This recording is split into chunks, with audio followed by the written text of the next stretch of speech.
Morning, guys. Today is gonna be the day. We're gonna get rid of those kneeling valves, hopefully. Hopefully these are the right fittings that I need and we can get those off of there so they stop leaking. The other thing I want to do is take the airlift brackets off, get those slid out and get them off the truck. One on the rear, one on the front, on each side. It's a little dark out right now. Sun still hasn't come up yet. What time is it? About 6:15. Got something in the mail yesterday. I think you guys will like this. I haven't seen anybody try this yet. This will be for a way in the future episode, but let's do a little unboxing. Okay. Got this off eBay. And they had it listed for $400 plus $20 shipping. But I used best offer for $250, so I got it for $270 shipped. Keep in mind, this is for a way in the future episode. I'm not even 100% certain if it'll work, so it's kind of a gamble. But you know what? I like to do things that are different, and that's how I learn. I know other ways of doing it will work, but this is a way I came up with that I'm pretty sure will work. It works on cranes, and it works on tractors and heavy equipment, and it works surprisingly well. So, oh, styrofoam. I hate styrofoam. Please, if you ship stuff to me, never put styrofoam in it. Drives me nuts. Okay. It says red dot on it. That's good.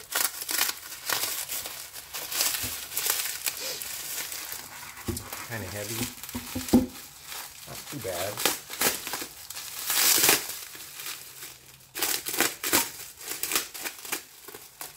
Oh, I'm gonna cut myself, aren't I?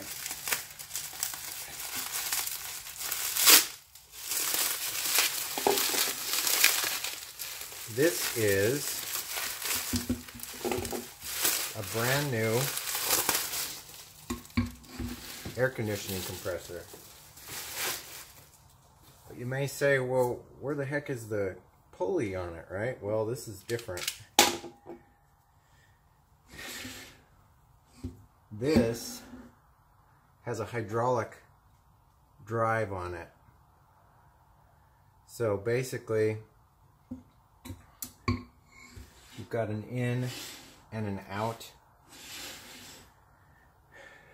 And there should be a valve or a solenoid that you hook up to this, which allows the flow to, kind of like a compressor clutch on an air conditioner. It'll change the flow, so it'll flow either through the vanes or it'll go around them. My thoughts, and I looked into this a bit, is I'm going to tie it into the power steering on the truck. This compressor needs a minimum of 4 gallons per minute, and our trucks have 4.5 gallons per minute at idle. And when you're cruising on the freeway, it goes all the way up to between 8 and 12 gallons per minute. So this is brand new. They normally go for $1,800, and I got it for $270. So this will sit on the shelf until I get the rest of the components and it starts to get warm out, so I can actually do the install on it. But I figured I'd share that, guys, with you. Share that with you guys. Yeah, like that. Yeah, something like that. Woo, it's early. Oh, I know it's dark out, but I want to get started on this because we want to take Abel out tonight to go camping. We got to get groceries this morning. You know, adult stuff. Yeah, adulting. Anyhow, it looks like these just have a little cable I can clip off, pull that pin out, take the beam out and drop it. The front ones have, oh boy, it's got a pin here, and it looks like Probably can't see this because it's so freaking dark. There's a bolt holding on a bracket that's got to come off, and then the whole thing will come out. So let's get started on that.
Okay, so on this side there was a little cable that I clipped off with a pin on it, and this side there's a little chain hook, and I just bent it back and forth till it came off.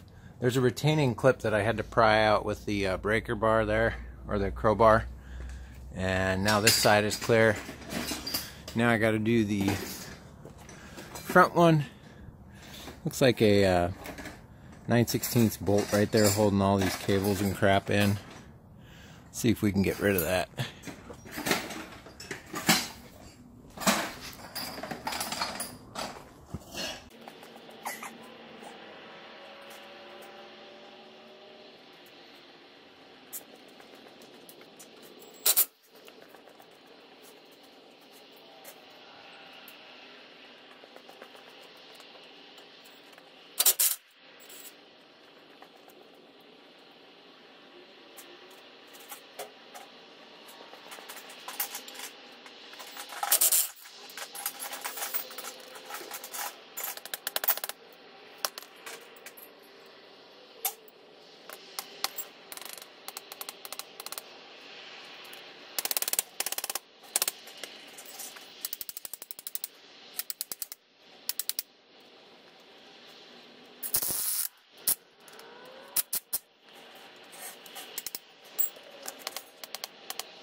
Of all the crazy things to hold me up, I have a the paint was probably just thick enough to make this stick inside the bolt here.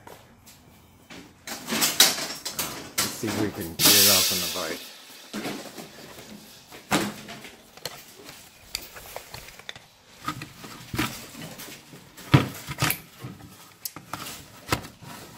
Ridiculous. Ridiculous.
This side wasn't too bad. There was a couple of pins. There's one here, and then there's one back there. And it was routed through this little, you can see it there, that circle, a little punch out. And I just had to take the cable off of the pin to get it out of there. Not too bad. Let's do the other side.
Okay, now we got that part done, we can get the cab tilted up and start looking at all the kneeling components and taking those off. Hopefully I have the right plugs and caps. Okay, got to get the cab tilted up, so let's start on that next.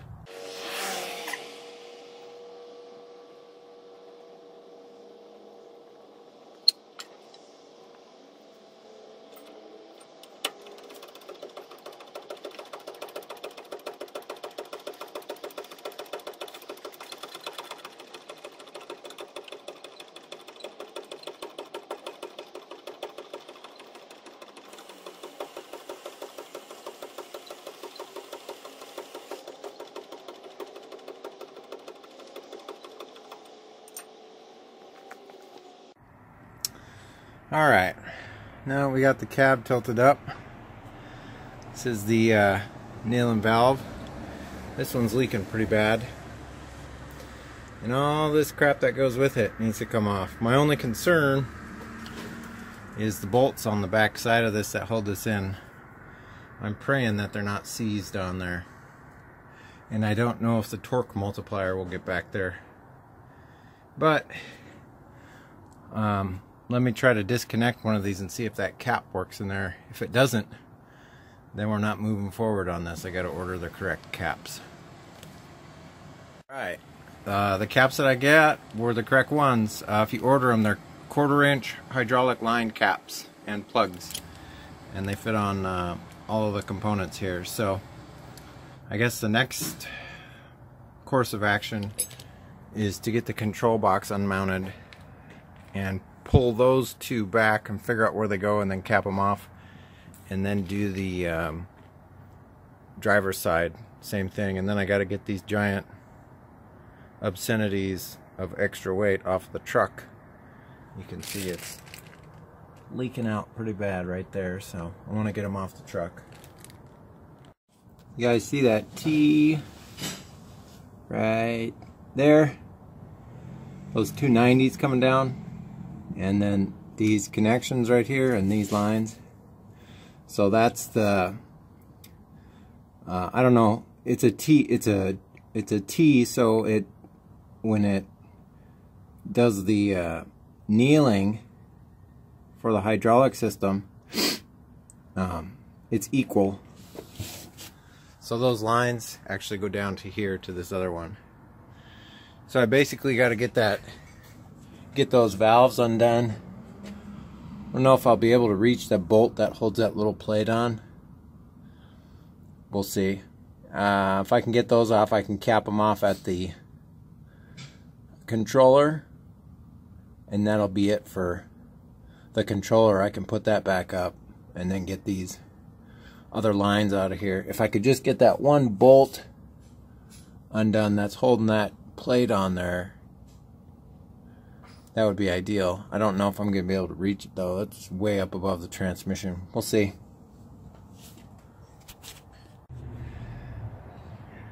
Alright, I got those lines removed. I got it capped off. Spilled hydraulic fluid all over the ground and my pant leg. So make sure you have your trash bucket nearby. Just stick the ends of the lines in it when you take them off. Now I can get the control box mounted back up and then work on getting that manifold T removed. Okay, I got that mounted back up. And now what I have to deal with is this manifold that's hanging out underneath here. And I can reach it from the top. I just have to lay down on the bed and try and get to it. But see those lines going into that little manifold there? There's two, I think the heads are either 15 millimeter or 16 millimeter holding that plate on. If I can grab that and pull it out, then I can move on to trying to get these beasts off the truck. Alright, here's some of the stuff we've taken off so far. There's that T that I was talking about. Got that bracket off. Now comes the fun part. Seeing if these bolts that hold this hydraulic pump on here are going to be friendly or evil. I don't know if you'll be able to see this.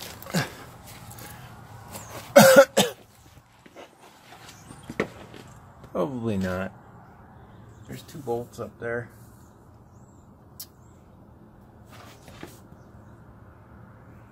You see them? That's what holds it on. So, we're going to find out if those are going to come off nicely, or I'm going to have to get evil with them. In case you guys are wondering, that bolt is 15/16, and it's not very friendly. Alright, I got one side. Pain in the butt, there's so much stuff in the way. I don't know if I'm going to be able to get the other side undone, but I'm going to give it my best effort.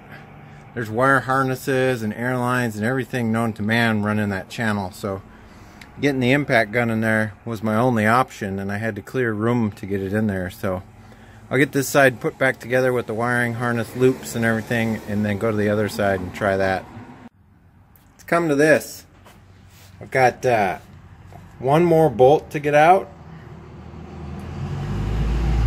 and I need a shorter socket, so I'm going to sacrifice the socket by chopping her off and then trying to get that last bolt out. Even with the shortened socket, it keeps flipping off the bolt. Not to mention it's like right next to an engine mount.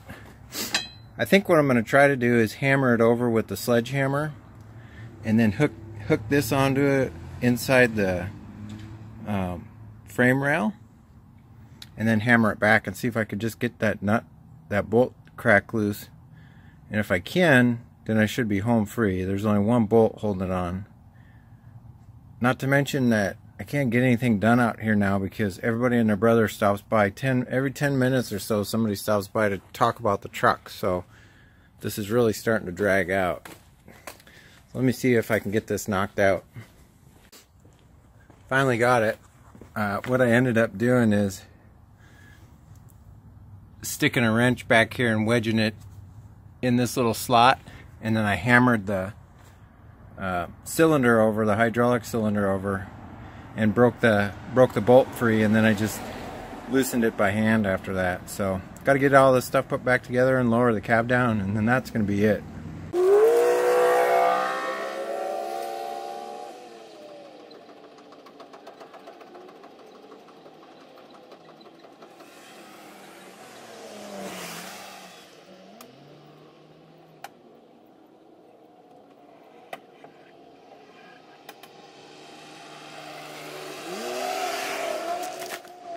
Alright guys, that gave me some serious carpal tunnel trying to work all those cables back into position. So that's going to be it for this episode. Thanks for watching. If you like it, hit like, subscribe, spread it on social media, and I'll catch you next time. See you later. Bye-bye.